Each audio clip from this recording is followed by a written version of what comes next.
Hi, Steven. Thank you so much for coming on to Everyday Endorphins. It is so great to have you here. Stella, it's really good to be with you.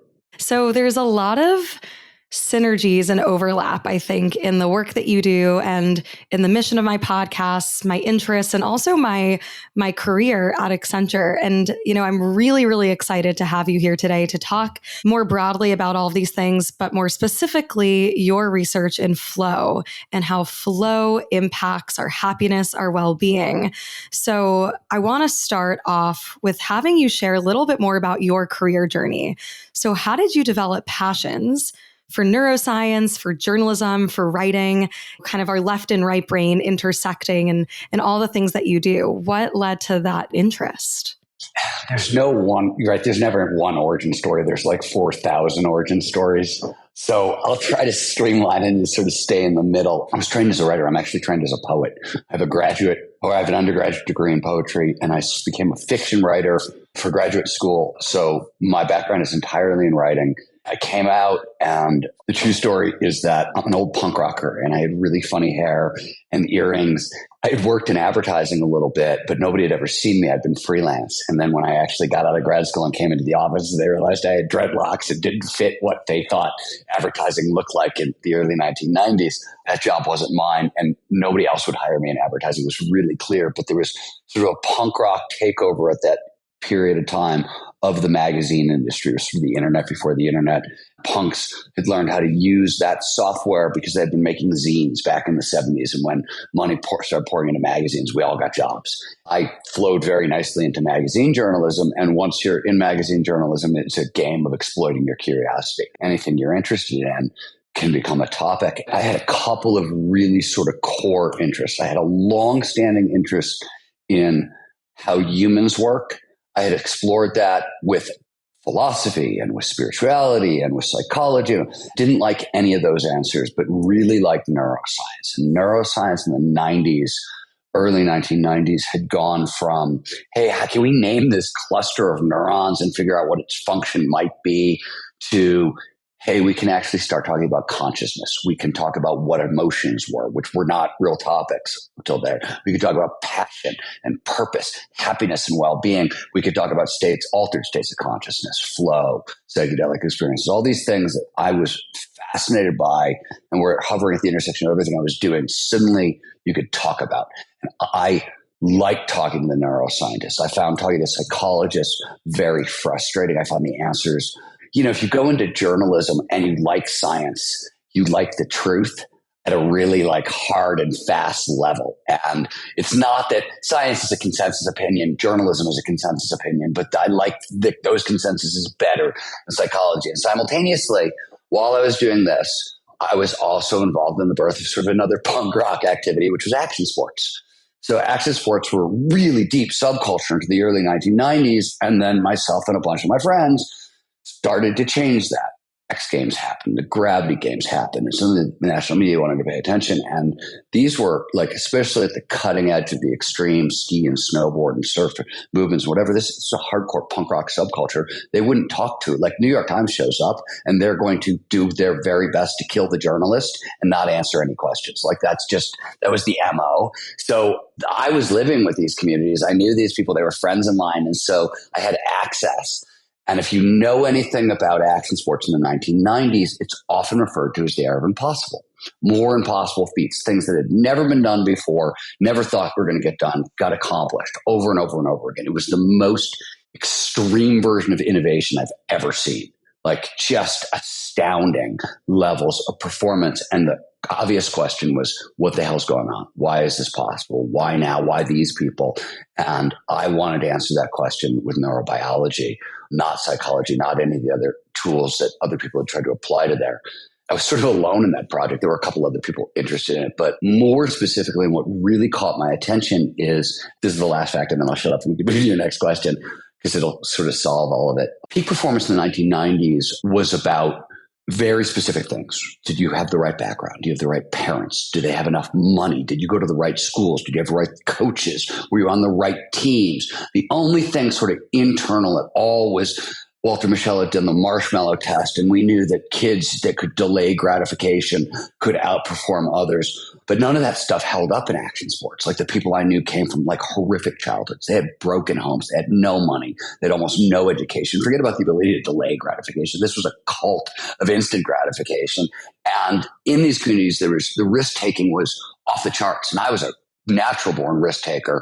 And like this was beyond anything I'd ever seen. And the substance abuse was also off the charts. Now, normally, if you have a community and you have, all those conditions, not a lot of education, no money, high risk taking, substances, etc., people die young, they go to jail. What they don't do is reinvent what's possible for the human species. So that's what I was witnessing and sort of participating in and sort of on the fringes of. And I wanted to take the tools of neurobiology and use them to decode it. And that's sort of where it started. And very quickly, found mentors in neuroscience who were interested in helping me answer those questions. And it went from there. And I wrote books about what I discovered. I took the questions out of action sports and into business and into technology and into science. And I wrote books about what I discovered. Right? Every time the impossible became possible, I tried to be in the room and tried to figure out what was going on. It didn't matter where I went or what group of people I looked at, wherever we saw the impossible become possible. Whenever you see extreme innovation, you see a state of consciousness known as flow. And that's where it started. And what's the neurobiology of flow became my project. It's where I've spent, 10 years sort of as a journalist and a blogger and writing a couple books on it to that was the core subject for, most of my books to let's build an actual organization with neurobiologists and start studying this. And, now I believe the Flow Research Collective is the largest neurobiology-based research and training organization in the world that studies peak performance and trains people in peak performance. I am lucky enough now to get to write research papers and do experiments with the biggest names in neuroscience and, really have managed to push this so much farther than most of us thought was possible, especially in the beginning. So it's been an incredibly exciting and fortuitous and fun and long and slow and grueling ride. I love it. Wow. I have so many follow-up questions and comments.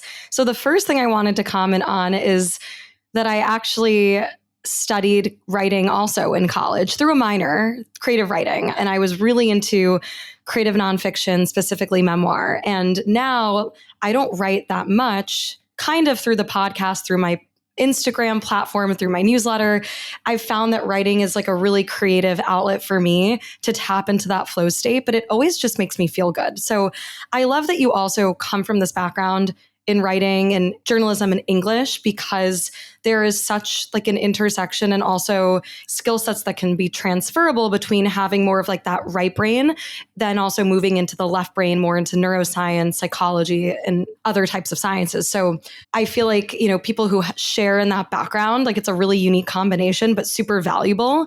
So I just wanted to share that commonality. And then this idea of flow kind of being that common denominator where you see the impossible becoming possible is really fascinating, specifically in the business context, which I want to talk a little bit about. You kept using the word innovation. And my day job, which we talked a little bit about before this, is working in innovation consulting at Accenture. And something that I've noticed is when you're getting clients into a room to think big and aspirationally, you need to create an environment that gets them in that headspace. In other words, you need to get them kind of into a flow state through how you design the day, through the activities that you're guiding them through, just really curating the vibes, to put it more simply. So I would love to hear from you, the work that you do at the Flow Research Collective and how you partner with companies like Accenture and other organizations to show the business value of bringing flow into an organization. Let me back up 4 steps and give you a handful of definitions so we don't leave everybody behind. And let's dive deep into your question and comment. And I want to go back to the first thing you said just for half a second, which is the balance of having a creative outlet and an athletic outlet. I think is one of the reasons I got as far as I got as a researcher in flow, because there was immediate transference. And in fact, if you could be as ridiculously lucky as I've managed to be, where I have my writing and then I have a company that I run and I have an athletic thing. So I have organizational flow individual creative, cognitive flow, and then physical flow, and being able to like design and think about those spaces. It's allowed me to have a lot of visibility, just at the front end, to just ask questions. And then it's never like I always assume what works for me won't work for you. That's a rule of ours. Like for a lot of different reasons, I think coaches make a huge error. They figure out what works for them and they try to teach it to other people and it fails miserably for a lot of reasons. The main reason, and this is where I'll go next, is let's define peak performance. What do we mean by peak performance? The Flow Research Collective, nothing fancier than getting our biology to work for us rather than against us. That's all we're talking about, right? There's nothing else going on. And by the way, this is not our new sexy idea. William James, godfather of American psychology, said as much in the very first psychology textbook written in like 1901. He said the great thing in any education is to make your nervous system, your brain and your body, your ally and not your enemy. So this is an old idea, right? And it hasn't changed. And what's changed is we now understand exactly what that biology is. And for the most part, how to get to work for us. And at the center of the biology of peak performance, not the whole picture, but the center is a state of consciousness known as flow. We've been talking about it, technically defined as an optimal state of consciousness where we feel our best and perform our best. Next level down, it's any of those moments of rapt attention, total absorption. It's so focused on the task at hand that everything else just disappears and melts away. Sense of self-consciousness gets really, really quiet in your head. Time passes strangely. You just get sucked into what you're doing and 5 hours go by and it feels like 5 seconds. And throughout, all aspects of performance, both mental and physical, go through the roof.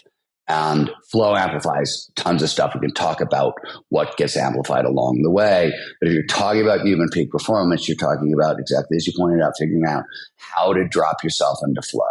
What's interesting organizationally, and I got to, earlier in the week, I was with a giant energy company, and which is global. And for their Saudi Arabia company, but they're a global company, and they brought together all of their senior HR executives for flow training and conversation and whatnot. And HR executives have standard HR questions like, "Hey, can I hire for flow?" Or does flow increase employee retention? All those kinds of questions, and they're sort of really great questions. You think until you know anything about the biology of peak performance, and you realize that those are not real questions. You're not measuring the right things. You're not looking for the right things. And I'll just give you a really simple example of this at a high level, and then we'll go deeper into your question. But it's right at the heart of your question, which is, can you hire for flow? Sure. There's such a thing as flow proneness. You could be biologically hardwired for flow. It could be neurochemical, could be a bunch of different things, early childhood experience. You can also have trained yourself a little bit in flow. Most high achievers intuitively, because this is how our biology works, they start finding ways to drop themselves into flow. Or you could have trained with an organization like ours, right? So if you hire these three categories, can you test for them? Sure. There's psychometric instruments that will test for them. And if you hire those people, does it, for example, guarantee employee retention or productivity or any of those things? And the answer is not really. And the reason is, if you take a high flow person and put them in a low flow organization, they're going to quit. Employee retention goes down. If you want a high flow organization, you have to start with organizational culture. In fact, starting with organizational culture, and tends to be what we do at the collective. It's definitely the work we've done with Accenture, your organization. We tend to start with the C-suite executives. We tend to start at the top of the company with the folks who have been there a little bit longer, are more invested there. There's a lot of different reasons. The simple version is that flow states have triggers, preconditions that lead to more flow. Flow follows focus, so it can only show up when all our attention is in the here and now. That's what all the triggers do. They do it a bunch of different ways, neurobiologically, but they drive our attention to the right here, right now. So let me give you a simple example off of this. Passion, purpose, and curiosity are obviously flow triggers, right? Flow triggers give us focus for free. That's amazing. Focus is the most expensive thing the brain can do, burns a tremendous amount of energy. So anything that gives us focus for free, curiosity, passion, purpose, that's a huge, huge benefit. So one of the reasons we start with the C-suite is they tend to have more curiosity, passion, and purpose for the organization itself. Also, flow is contagious. Like in the same way, emotions are contagious. There's brain entrainment. Leaders in flow will drive their teams into flow. So it's one of the best places to start. It's where we tend to start. Our training is always the same. It doesn't matter who we're training. We could be training Accenture. We could be training Audi. We could be training the U.S. Air Force. We could be training Google. We could be training insurance brokers from Iowa, all of which are people that we train. The protocol is always the same. It's an 8-week digitally based training. Go through it with a PhD psychologist as a coach, and the information is the same. Why? Because the biology is the same. So at a basic level, the foundational training, there is no difference whoever you are in the world. The only thing that will tilt a little bit is where do we start? If you're coming in burned out versus what the two groups of people we tend to train a lot are burned out C-suite executives and powerhouse women, usually in their late 40s, coming back to their careers after having raised a family. And they're raring to go and fired up and got all this energy. And they're in exact opposite places than the burned out C-suite executives. So we have to start them in different places. But by the second or third lesson, we're all in the same place together. But a low flow organization that tries to hire for flow is going to break those employees. Or I'll give you another really tricky example. So there's a match between your personality, which flow triggers you like best and are most susceptible to, and what kind of environment works best for flow. An extreme introvert and an extreme extrovert want different environments.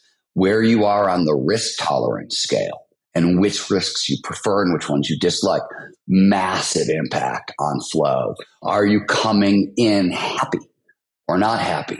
Is there psychological safety in the environment or not? All these things really, really, really matter, but they're mixed and matched. So what you really can do is match jobs to person's flow predilections, because everybody's flow prone, right? It's hardwired into all humans, so we're all flow prone. But you need a flow prone or you need a high flow culture that's sort of built around and cherishes flow's triggers. And then you have to match the employee to the environment very, very closely to really get what you want. And so the answer is yes, you can sort of do all those things. If you get it right, will it increase employee retention? Hell yes. But all a high flow company means is you've cranked up the volume on employee engagement. But if they don't like what they're engaging in, or you're engaging them in the wrong way, you're going to lose that employee. Then you have a very frustrated employee who's heading for burnout and is going to quit. So when we think about psychological safety, for example, because you mentioned that, is that a part of the equation? Is that, a factor that contributes to creating a flow? So yes, and again, yes and no, and very tricky here. So yes, at a really basic level. So let me invert it for you, and then let me break it apart afterwards. Any high flow company is going to be a company that produces psychological safety for their employees. You can't do it any other way because anxiety, norepinephrine will block flow. Little bit, you need it to spike creativity and learning. It's phenomenal. But you turn it up too much and it will absolutely block flow. It kicks employees out of the most important of flow's triggers. It's known as the challenge skills balance. We pay the most attention to the task at hand when the challenge slightly exceeds our skill set. So you want to stretch, but not snap. You want to be pushing on your skills, using them to the utmost, but you can't be pushed over. And as soon as you're pushed over, you have problems. So anxiety levels really matter. And why that means at a very basic level, if you're interested in more flow in your life, we recommend a daily de-stressing ritual, whether it's a gratitude practice or a mindfulness practice or regular exercise or reading fiction or yoga. There's a million things you can do, but you got to do something at all times. Now, here's where it gets trickier with psychological safety. So one of the things we know about team flow, organizational flow, for example, is that one of the triggers is sort of equal participation and equal levels of skills. So that is obvious, like in a sports environment. If you have two rock climbers who are scaling a wall together and one is great and one sucks, they're not going to get into flow, right? Because the person is great. Or, if you're with a group of snowboarders or skiers and, 50% of them are pros and 50% of them are amateurs, it doesn't tend to work because the speed, everything everybody wants to do mismatches. Now, this gets really tricky in an organization because if a high flow team is a team that has the same common language, has equal levels of skills and is pushing on their skills to the utmost, how do you bring new employees along for the ride? What do you happen if you have new team members who aren't as familiar with the language? You need their skill set, right? What if their how hard they like to be pushed is different from how hard the rest of the group likes to be pushed, right? And it could just be different because you don't know these people and don't trust them so much because you're new to the group. So you want things to go a little more slowly and they want you to come along really, really fast. And suddenly you feel psychologically unsafe, but you need these conditions for flow. So there are push-pull things about that. And as a general rule, flow requires learning to be uncomfortable. In the current environment, people somehow have taken psychological safety to mean that I'm not going to feel bad or uncomfortable.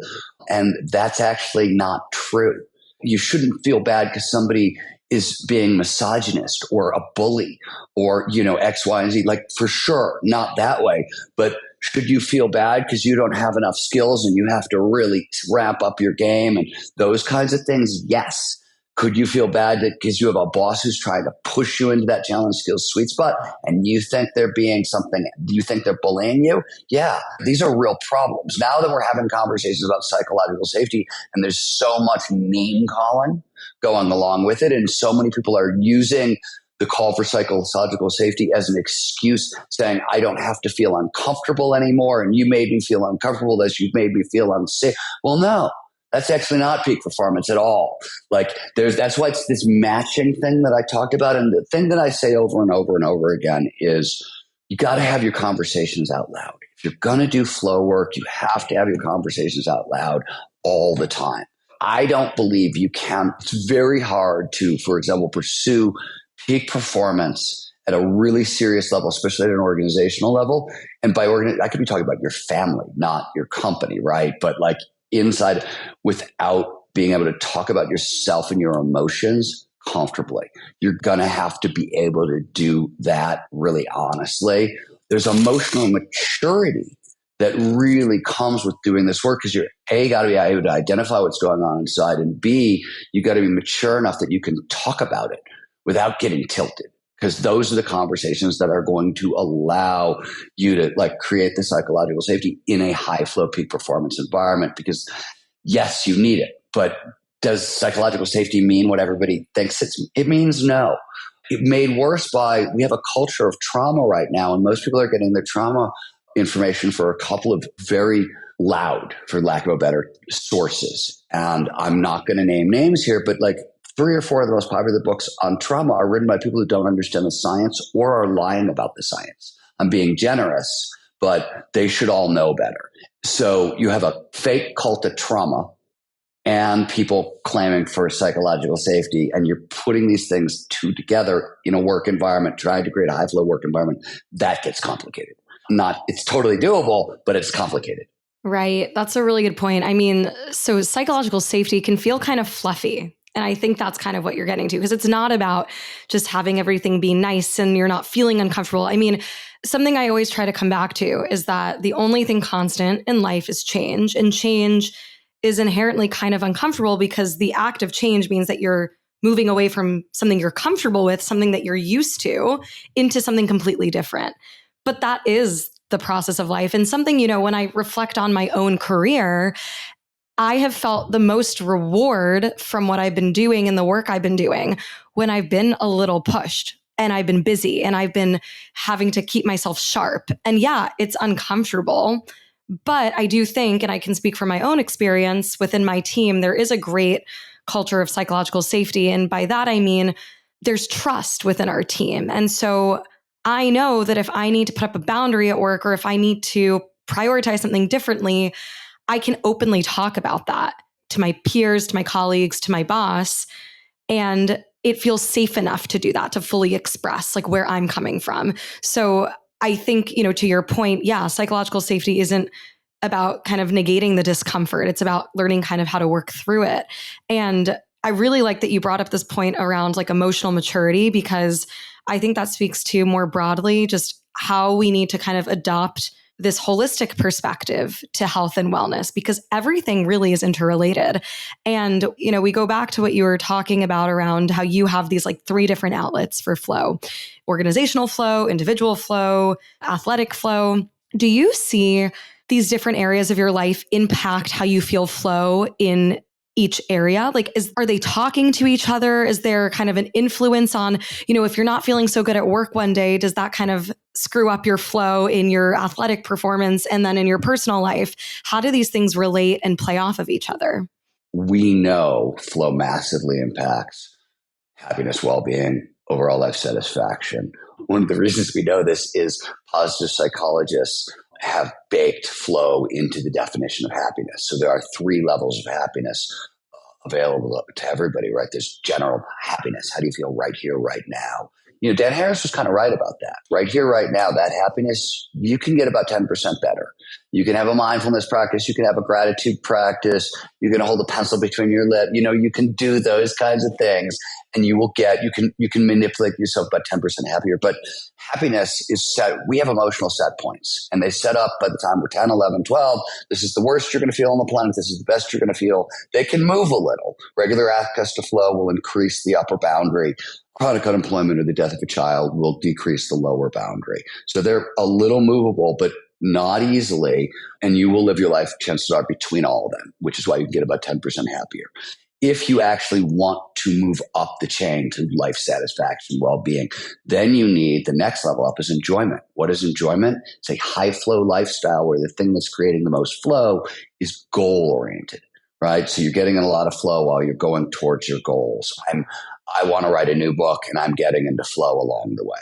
Finally, there's purpose, which is the best we get to feel on the planet, where it's a high flow lifestyle, and the thing that's producing the most flow is aligned with your purpose on this earth.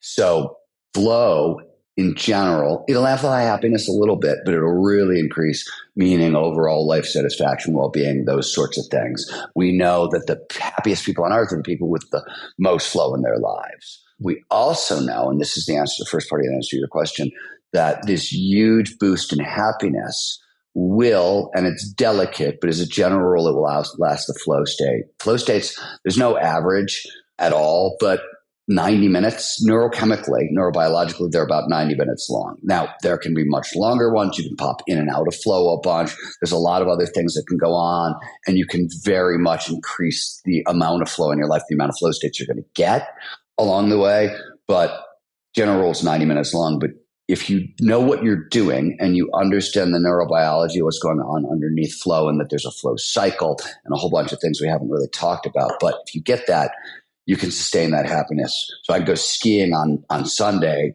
It'll help my happiness, and that mood will carry into my business meetings on Monday and Tuesday. Interestingly, another thing that flow significantly amplifies, we were talking about, was creativity and innovation. There's different numbers. People have done all kinds of different studies. It also depends on how you define creativity. But as a general rule, we see a 400 to 700% boost in creativity and innovation. That's across the boards. And yes, if you break creativity apart into the 8 subcategories as defined by Michael Mumford, we've done this and measured problem solving and problem identification and question formation, all those individual things one at a time. We also see them boosted a lot.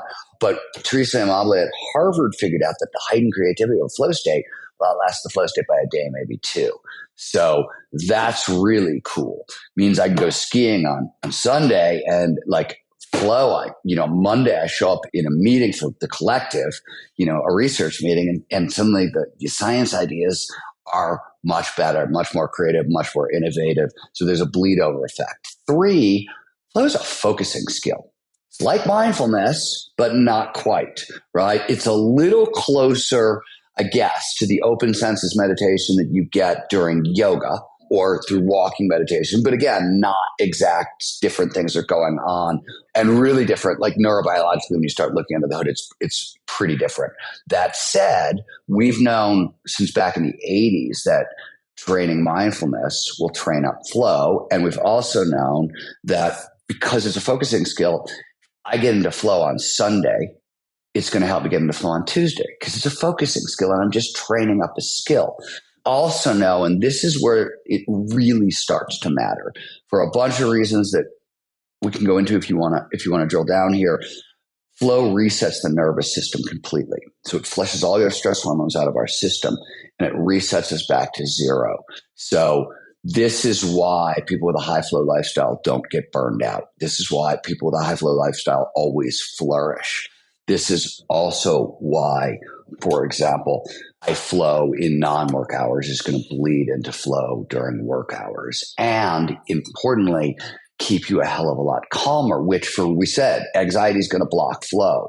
So getting into flow resets your nervous system to zero. You're suddenly completely calm, which is so rare in today's world. You forget all the other stuff. You now have just a better chance of getting into flow in general because calm is flow prone kind of thing. And optimism correlates a little bit with flow proneness. And, so if you're in a good mood and you're calm, et cetera, et cetera. So there are downstream effects. Now, let's not kid ourselves. If you get into a lot of flow and then, something changes at work or whatever, and you're suddenly locked out of flow, that frustration is probably going to be also equally high, if not higher, right? Because you're used to a high flow lifestyle. It's you've been locked out. But as a general rule, there's bleed over. Would you say that someone who's in a high flow lifestyle is more resilient when they're faced with challenges? They're able to kind of bounce back quicker? Yeah, this is interesting. We just had this discussion with George Bonanno, who's my favorite trauma expert, probably the world's best expert on resilience right now, or one of them. So it's almost impossible to train resilience. It's very tricky. You can't really train it head on. You can train adaptive flexibility, which is really what we truly mean by resilience. And you can train flow, which will inadvertently train adaptive flexibility because flow is a very adaptively flexible state. And so flow inadvertently trains resilience. And obviously you can't have true resilience without flow. Post-traumatic growth is a flow-based process, among other things. So all the bounce back stuff has flow sort of baked in. And if you look at, we put out a paper, I want to say, God, maybe it was a year ago now in Neuroscience and Biobehavioral Reviews on what happens in the brain as we transition into a flow state. It examined the core question of the same event could either produce flow or PTSD. In fact, those are very common outcomes from high stress situations. So we wanted to know, why do some things lead to trauma and what something leads to flow? Obviously, other things could happen, but why these two outcomes? What we learned, and there've been a lot of data pointing this way, but in a sense, flow is the invert of traumatic stress, right? It's taking the exact same high energy situation and processing it completely invertedly. That is obviously, that would give you a neurobiological way to start to define trauma. And there isn't one yet, or define resilience, excuse me. There isn't really one yet. Just as there are definitions for grit that are psychological. There are not great, like in The Art of Impossible, when you try to get under the hood of the psychology, and you find that people are actually training 8 different grit skills individually. And then there's something else called resilience. So it's a big sort of combination platter. And flow is a commonality among a lot of this stuff because of how the neurobiology works. There's obviously a lot of other things that go into it as well. Yeah, that's a good point. I mean, I want to kind of click down into this concept of how flow impacts our nervous system, because something that I talk a lot about as a yoga teacher is how yoga really is a practice to help regulate the nervous system through linking breath with movement. And I think that's the most powerful thing. When you're able to regulate your nervous system, you're able to really take control of your emotions and be in that calm, rest and digest state. And when I think about certain life experiences where I feel like I've tapped into flow, it's either through writing or I used to play the violin for many years. And it's when you're not really thinking and it's just going and for lack of a better term, it flows naturally. Those are moments where I feel very peaceful. And no matter the environment that you're in, if it's chaotic, whatnot, you have a sense of being grounded. So what is going on in the brain and the body to produce that experience, to regulate your nervous system? Sort of an interesting question. I don't think anyone's asked me what we mean by regulating our nervous system. And I don't know if I have the exact answer either here, but let's follow the science a little bit. When I think of a regulated nervous system, the first thing I think of, and the thing that I think you get a little bit more space from flow and with mindfulness and possibly yoga and whatever, is you get a little distance from your emotions, right? Just you get that 1 second where they come up before meaning gets attached. Because the minute you attach meaning, right, the minute an emotion becomes a feeling, to use the technical, feelings have energy, right? Now they've got meaning, they've got past. It's top down, meaning the top of our brain is emotions are bottom up. Feelings are top down. Feelings come with meaning. They come with baggage. They come with history. Once something becomes a feeling, you're sort of off to the races. So the first thing I think of when I think of emotional regulation is how can I look at that, all that energy, and reframe it into the direction I want it to go rather than the direction my fear-based amygdala is going to want to take it, right? That's the first thing that I think of. And that comes, that distance. I mean, there's a lot of, you know what I mean? Like mindfulness that's exactly what it gives you. Some of the new psychedelic therapy, specifically ketamine therapy, because it's disassociative, will actually help you train that up. Yoga, some of the embodied practices do it as well. Regular access to flow helps us a lot. So I think on a certain level, there's a skill set, right? I'm talking about a skill set here, and you can develop it a lot of different ways. And then there's the other half of this equation, the stuff that flow does automatically. So as we move into a flow state, we don't know if it's 100% all the time. Herb Benson thinks it's 100%. He mapped this originally. We're actually doing some work right now to try to retest these ideas to make sure it's 100% of the time. As we move into flow, there appears to be a global release of nitrous oxide. It's gas signaling molecules everywhere in your lungs. If you've ever worked out at the gym, suddenly your lungs open up and suddenly it's quiet upstairs, that's nitric oxide. And what it does is it pushes stress hormones out of your system, flushes your system free of stress hormones. The difference between like what happens at the gym and what happens in a flow state is you go to the gym, the stress hormones come out of your system, and maybe, depending on how hard you're working, you're going to get a little anandamide. That's immediate pain relief. And if you go really hard, as you know, title of your podcast, you can get some endorphins, right? I was going to ask, where does endorphins play into this? Endorphins are massively, massively tricky, as you probably know. They're so complicated in terms of their role in flow and when they show up and why they show up and do they show up in every flow state. There's all kinds of crazy endorphin questions. The endorphin puzzle in flow is one of the oldest, and like it's been sort of Mr. Toad's wild ride around that particular question. But you'll get other feel-good neurochemicals in flow that you don't tend to get from regular exercise also. So flow is a little bit more than you'll get. But so that happens automatically. That's an automatic calming down. That's a big reset. You can get that same kind of reset, if you get really good at breath work, not so much meditation, breath work. There are a bunch of different breathwork protocols that will really sort of reset the system that thoroughly. And, a bunch of other stuff. But those are the things that I think about most. And I like the one thing I want to point out about emotional maturity. Look, people get this wrong, whether we're talking about Buddhism or peak performance. Like they get it wrong in spiritual context. They get it wrong in just the straight up peak performance context, which is just because I have emotional regulation doesn't mean World War III isn't going on in here, right? Your World War III is still going to happen. You're a human being, right? The emotional regulation is, I'm just not going to take it personally and I'm not going to leak, right? Those two things together. If you're not going to leak like you're holding your bud, but it's World War III inside, you don't have emotional regulation. That's not emotional regulation. You've got some self-control and good for you, but like that's not, right? You have to be able to look at it and have the power to sort of reframe what you're looking at. That actually constitutes emotional regulation. Like, oh yeah, everything's crazy inside because it's going to happen. Like that's going to happen automatically. We're human beings. So I learned this differently, not with emotional regulation, but with courage. And it was one of the most important lessons I ever learned. I learned it from Laird Hamilton, the big wave surfer. But I had been scared my entire life. Like fear was the most common experience in my life.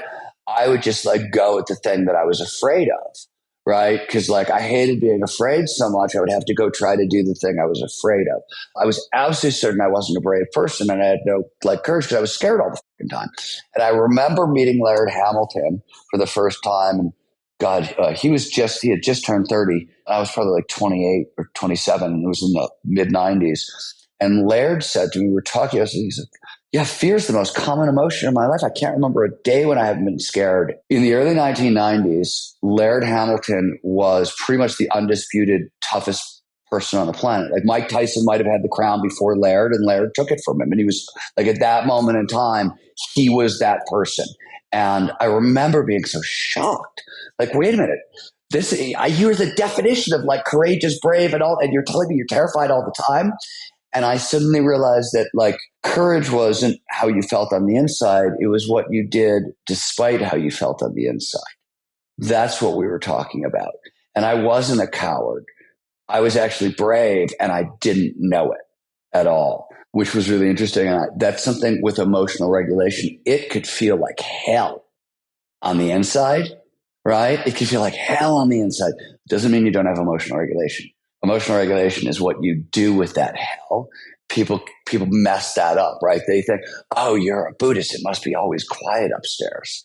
No, that's just not how it works. I can get it quiet upstairs, and I have tools, and that's maybe right, but the foundational case is going to be a little different than the experience, right? That experience that everybody thinks they want. Maybe at some point, you know what I mean? Not me so far, maybe someone. Not in this lifetime. I don't see. I mean, I love that. I mean, because life happens. There's never going to not be something happening that's going to cause some dialogue to go off in your brain. It's just not realistic. And something that bothers me is when people say, oh, but I'm not good at meditating, or like, and it's like, that's not what it's about. Like you said, it's a tool that you can use to make it quiet up there. I also will say anybody who says they're not good at meditating has not found the right meditation style for themselves, for sure. Because there's so much out there. Once you find the match, I'm not saying it's going to be the greatest fun thing you've ever done and you're going to like it more than drugs and sex. You're not going to like it more than drugs and sex, but you will find something that works for you and does sort of reset you in a way that you're like, oh, now that I see the reset, now I start to like it more than drug, right? Like what it does, right? Because once you see some of the benefits, you're probably more inclined to want to do it. But what I do believe is, like, to your point around true courage, it's really like learning how to sit with two things at once that are conflicting, like the thoughts going up in your mind, but still having that like calm composure. You don't have to quiet it up there, but how do you sit with these two conflicting things? And I think that is probably one of the hardest things to do. And it's like a lifelong lesson and skill that we have to, cultivate and thing that we have to learn how to continuously get better at, because life's always going to throw us challenges. And then, to that point, a big part of why I do this podcast is getting to talk to people around hearing from them, like how they find their joy in life, how they find their endorphins. Because I truly believe that if you can anchor on to the good things, it's like, I'm forgetting what that psychological principle is, but when we do think about like the negativity bias, it's so much easier to recall negative affect and experiences and emotion rather than positive ones. So it's so important that we, bring our awareness to the good things in life. And I think one way to do that is through seeking out those endorphins or simple pleasures and joys in life. So the final question that I want to leave with you, Steven, is what is something that brings you a bit of endorphins every day? God, writing, hiking my dogs through nature, skiing, riding my bike, going to the gym, meditating, walking meditation, reading. The better question might be, what do I do that doesn't? You've created a lifestyle that is high flow. So everything in theory is bringing you endorphins. So yeah, what are the things that don't? Meetings. Yeah, that's relatable. That's not entirely true. I think meetings don't, but I can jump in and, I like the intellectual ping pong and all that stuff. And so even the stuff that isn't high flow, I can make it high flow. And that's part of the game too, I think. Everything actually is sort of designed to do that. But I've been doing this for a long time, and I'm lucky enough that I get to control my own schedule, which helps a lot. Yeah, absolutely. Having ownership of your calendar is very nice. Getting up at 4:00 in the morning and writing. Is that your routine? 4 a.m.? Yeah, and I like to write. I like to go from bed to my desk within like 5 minutes, because you wake up and your brain is in alpha, which is much closer to flow, which is the alpha theta borderline. Waking consciousness is beta. So I don't want my brain to wake up to get to awake alert and already churning. I want to with as little distraction as possible. I want to transition directly into my writing. And I always start my writing by editing what I wrote the day before, because it's got pattern recognition underneath it. And that's a flow trigger. So it's less hard.